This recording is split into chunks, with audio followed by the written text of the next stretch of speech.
नमस्कार साथियों, मैं हूं कमलेश कुमार सिंह। आप सबका मेरे YouTube channel educational and technical master में स्वागत है। साथियों, यदि आप मेरे YouTube चैनल पर नए हो तो कृपया आप मेरे चैनल को सब्सक्राइब कर दीजिए तथा ऑल नोटिफिकेशन बेल को ऑन कर दीजिए, ताकि जब भी मेरी नई वीडियो मेरे चैनल पर अपलोड हो आपको इसकी सबसे पहले सूचना मिल जाए। साथियों, मैं अपने चैनल पर सरकारी नौकरी, सामान्य ज्ञान, सामान्य अध्ययन, एप्लीकेशन तथा रेलवे के विभागीय परीक्षा से संबंधित वीडियो को अपलोड करता हूं। आप मेरे वीडियो को पूरा देखिए और लाइक कीजिए तथा अपने दोस्तों में भी शेयर कीजिए। तो चलिए हम शुरू करते हैं। साथियों, मेरे कुछ दोस्तों की यह डिमांड थी कि मैं रेलवे के अनुशासन एवं अपील नियम, जो एक स्थापना का सबसे महत्वपूर्ण पाठ है, पर मैं कुछ प्रश्न बनाऊं। तो आइए मैं इस पर 15 प्रश्न लेकर आया हूं, जो काफ़ी महत्वपूर्ण है, जो प्रायः एलडीसी के परीक्षाओं में पूछा जाता है। और आप इस वीडियो को पूरा देखिए, क्योंकि मैं अंत में कुछ आपको पढ़ाने भी जा रहा हूँ। कुछ अनोखा टॉपिक आपको अनुशासन एवं अपील नियम से आगे जाकर बताऊंगा। तो कृपया आप मेरे वीडियो को पूरा देखिए। इसमें पहला प्रश्न है, अनुशासन और अपील नियम किस वर्ष लागू हुआ? इसके 4 विकल्प हैं। क 1 नवंबर 1968 को, ख 1 अक्टूबर 1968 को, ग 1 फरवरी 1968 को, घ 15 अगस्त 1968 को। तो इसका सही उत्तर है ख 1 अक्टूबर 1968 को DAR रूल लागू हुआ, अर्थात अनुशासन एवं अपील नियम 1 अक्टूबर 1968 को लागू हुआ। इसका दूसरा प्रश्न है, SF11B का उपयोग किस लिए किया जाता है? इसके 4 विकल्प हैं। क बड़ी शास्ति के लिए, ख छोटी शास्ति के लिए, ग दोनों के लिए, घ जांच अधिकारी के नियुक्ति के लिए। इसका सही उत्तर है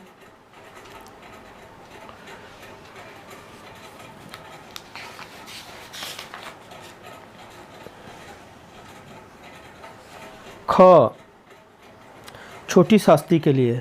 शास्ति या शस्ति या दंड तीनों एक ही शब्द है, आप इसमें कंफ्यूज मत होइएगा।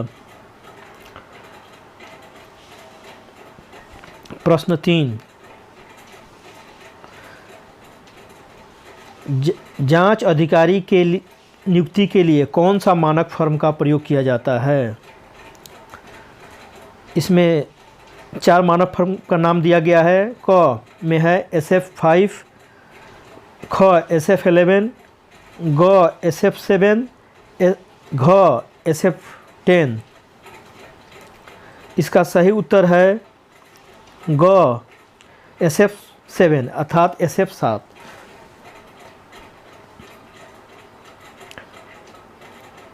प्रश्न 4, बड़ी और छोटी शास्ति का,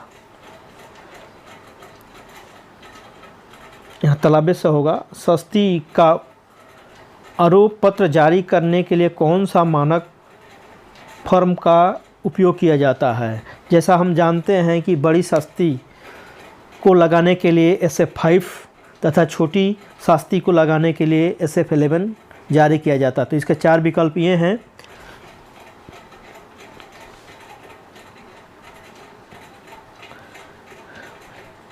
पहला है SF1 and 2, ख में है SF5 and 11, ग में है SF3 and 7 और घ में है SF9 and 11। जैसा कि आप सब जानते ही हैं कि इसका सही आंसर है SF5 and 11। SF5 बड़ी शास्ति के लिए, बड़े दंड के लिए, तथा SF11 छोटी शास्ति अर्थात छोटे दंड के लिए प्रयोग में लाया जाता है।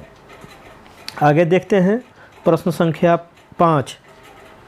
अनुशासन एवं अपील नियम के अंतर्गत अपील की समय सीमा कितनी होती है?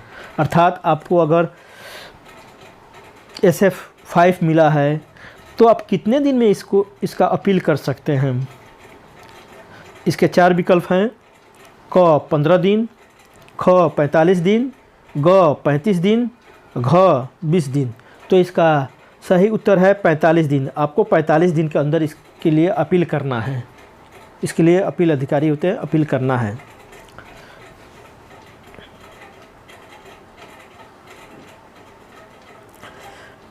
प्रश्न संख्या 6 देख लेते हैं। मानक फॉर्म SF5 जारी करने पर छोटी सस्ती को भी आरोपित किया जा सकता है।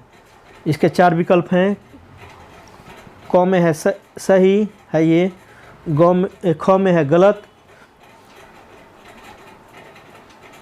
और ग में है इनमें से कोई नहीं, और घ में दोनों।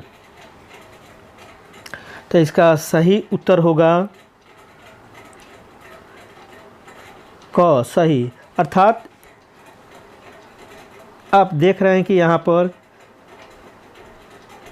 SF5 मेजर पेनाल्टी अर्थात बड़ी शास्ति के लिए जारी किया जाता है, लेकिन SF5 जारी किया गया है तो आपको छोटी शास्ति भी दिया जा सकता है। तो इसका सही आंसर होगा क। इसका सही आंसर होगा क। प्रश्न संख्या 7 है। निलंबन यह एक सस्ती है, अर्थात ये एक पेनाल्टी है। इसके 4 विकल्प हैं: क सही है, ख गलत है, ग न तो सही न तो गलत, घ इनमें से कोई नहीं। इसका सही उत्तर है ख, गलत। निलंबन एक पेनाल्टी नहीं है, यह एक अनुशासनिक कार्रवाई है, इसलिए यह एक पेनाल्टी नहीं है, अर्थात यह एक शास्ति नहीं है। निलंबन हमेशा ड्यूटी, इसका व्याख्या इस प्रकार है: निलंबन हमेशा ड्यूटी या काम से होता है। कर्मचारी उसी पद पर नौकरी में तो रहता है, परंतु उसे काम करने की जगह पर रहने की इजाज़त नहीं होती है। यह दंड नहीं है, यह एक प्रशासनिक कार्यवाही है। तो आप समझ गए होंगे कि निलंबन एक शास्ति नहीं है, अर्थात सस्पेंडन पेनाल्टी नहीं है। प्रश्न संख्या 8 देख लेते हैं। क्या नौकरी से हटाए गए कर्मचारी को अपील प्राधिकारी से साक्षात्कार के लिए पास दिया जाएगा? इसके 4 विकल्प हैं: क नहीं, ख हाँ, ग नहीं एवं हाँ, और घ इनमें से कोई नहीं। तो इसको पास दिया जाएगा। इसका सही उत्तर है ख, इसे पास मिलेगा। 9। प्रश्न संख्या 9 देख लेते हैं। निलंबन D&R के नियम क्रमांक 5 के अंतर्गत किया जाता है।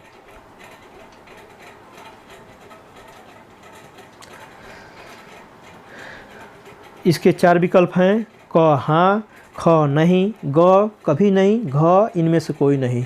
तो SF5 के अंतर्गत जो पनिशमेंट हैं उसमें निलंबन है। इसमें 5 पनिशमेंट है।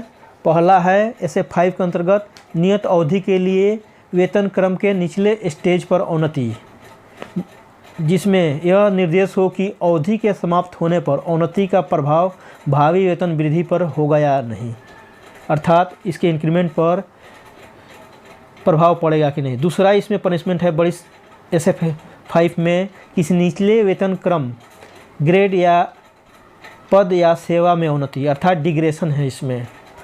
3 में है अनिवार्य सेवा मुक्ति।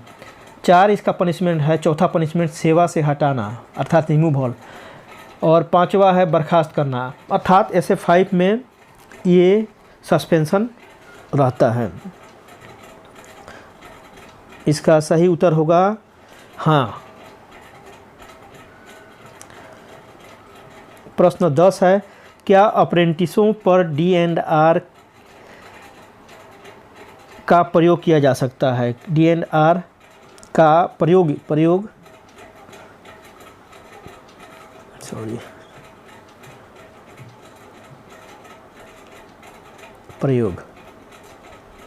किया जा सकता है। इसके 4 विकल्प हैं, हाँ, क में हाँ, ख में नहीं, ग में कभी कभी, घ में इनमें से कोई नहीं। तो इसके सही आंसर है ख, नहीं, क्योंकि जो अप्रेंटिस करते हैं रेलवे में, वर्कशॉप में, वो रेलवे के कर्मचारी नहीं होते हैं, इसलिए उन पर DNR नहीं लगाया जा सकता, अर्थात उनको पनिशमेंट नहीं दिया जा सकता। प्रश्न संख्या 11 देख लेते हैं। NIP का फुल फॉर्म क्या है? ये बहुत इंपॉर्टेंट प्रश्न है, इसे बार बार पूछा जाता है, कृपया इसे याद कर लें। इसके 4 विकल्प हैं, क नॉट इम्पोर्टेंट पर्सन, ख में है नॉट इंटेलिजेंट पर्सन, ग में है notice for imposition of penalty, घ में है नोटिफिकेशन ऑफ इम्पोर्टेंट पॉइंट। तो इसका सही आंसर है ग, notice of imposition of penalty. Penalty जब लगाया जाता है तो उसके लिए एक नोटिस भेजा जाता है, जिसे notice of imposition of penalty कहते हैं, जिसे शॉर्ट में NIP कहा जाता है। यह बार बार प्रयुक्त होता है, बहुत फेमस शब्द है, तो कृपया इसे ज़रूर याद कर लीजिए, यह प्रश्न पूछा जाता है बार बार। प्रश्न संख्या 12, क्या सुविधा पास PTO रोकने की सख्ती के दौरान पदोन्नति की जा सकती है? इसका 4 विकल्प है, क नहीं, ख हाँ, ग दोनों, इनमें से कोई नहीं। तो अगर इसको पनिशमेंट मिला है और पास और PTO बंद किया हुआ है तो इसको पदोन्नति दी जाती है। तो इसका सही उत्तर होगा हाँ। 13 प्रश्न संख्या देख लेते हैं ना। अनुशासन एवं अपील नियम में SF3 किस प्रयोजन के लिए प्रयुक्त किया जाता है? इसके 4 विकल्प हैं, छुट्टी के लिए, ख नियमित वेतन के लिए, ग विशेष भत्ता के लिए, घ निर्वहन भाते की स्वीकृति के लिए। तो जैसा कि आप जानते होंगे कि SF3 निर्वहन भाते की स्वीकृति के लिए दिया जाता है, तो इसके सही विकल्प है घ निर्वहन भत्ते की स्वीकृति के लिए, अर्थात यदि किसी को सस्पेंड किया जाता है तो उसको जीने के लिए निर्वहन भत्ता दिया जाता है। प्रश्न संख्या 14, निलंबन में प्रयुक्त होने वाला मानक फॉर्म।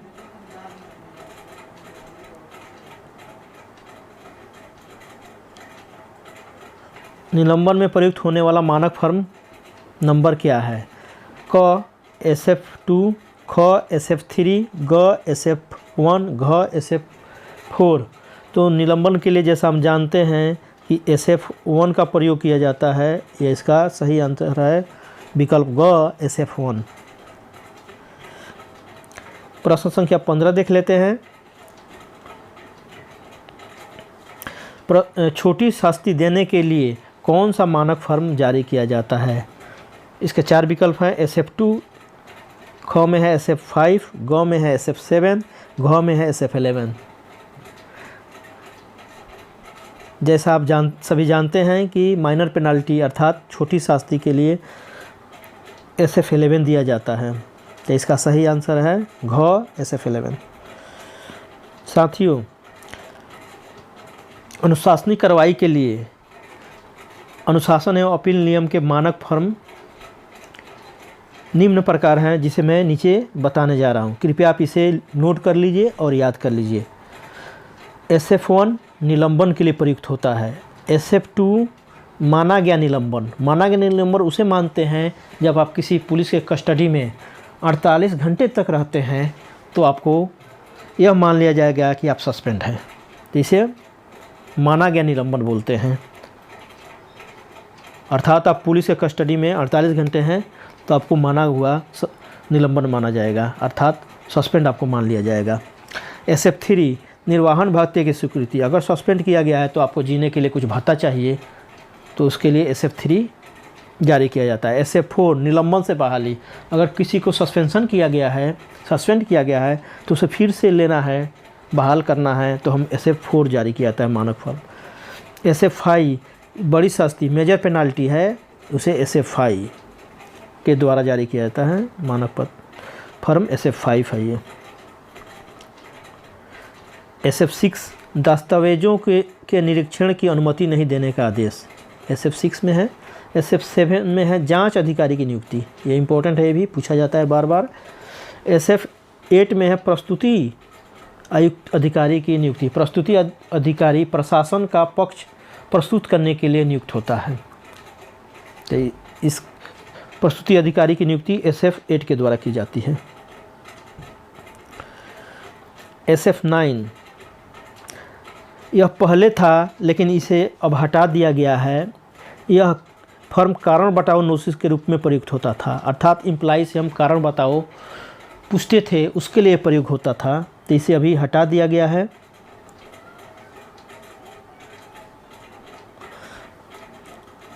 इसमें 9A था, 9B और 9C निर्धारित थे, इसे अभी हटा दिया गया है।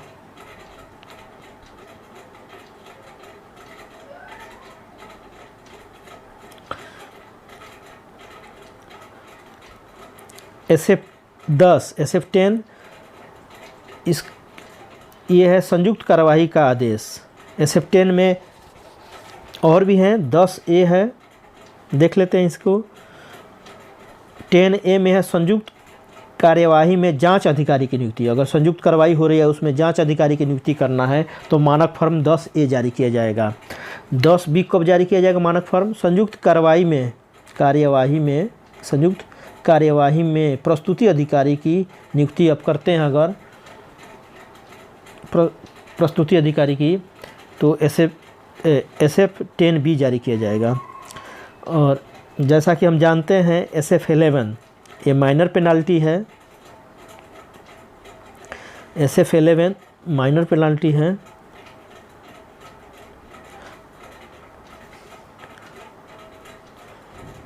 इसमें 2 है, इसमें 3 है। 11A छोटी शास्ति पर बड़ी शास्ति की कार्रवाई। अगर छोटी शास्ति चल रही है उस पर अगर बड़ी मेजर पेनाल्टी की कार्रवाई करना है तो SF11A जारी किया जाएगा।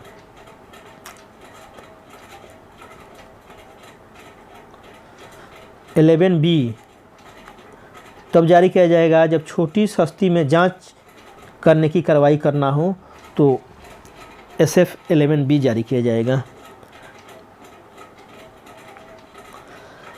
11C बड़ी शास्ति में छोटी शास्ति का, अगर आपको मेजर पेनाल्टी में अगर छोटी माइनर पेनाल्टी देना है तो SF11C जारी किया जाएगा। साथियों,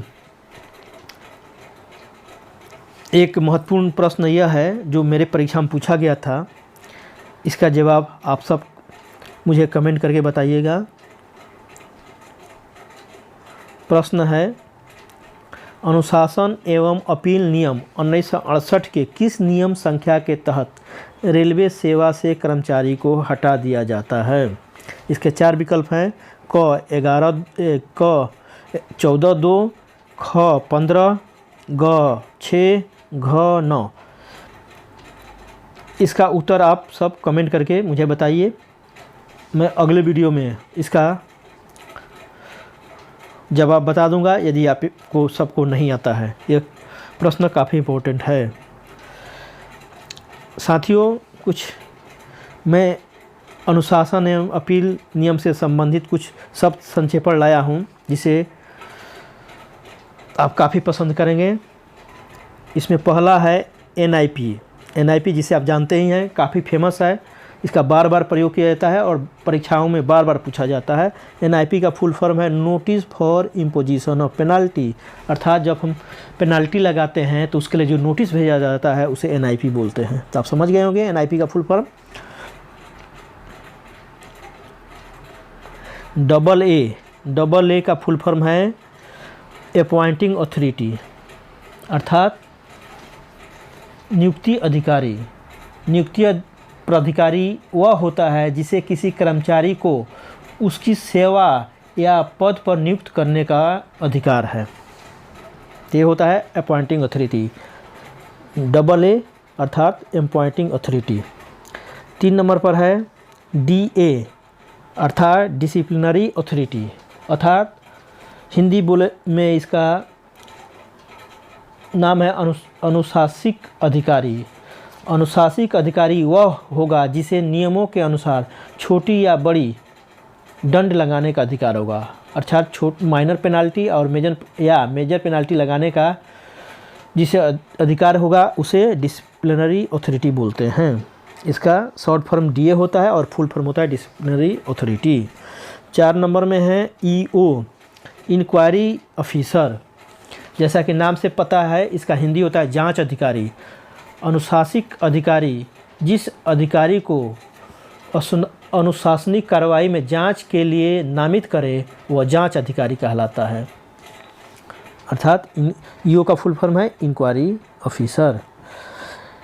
5 नंबर में है DC डिफेंस काउंसलर, अर्थात बचाव अधिकारी।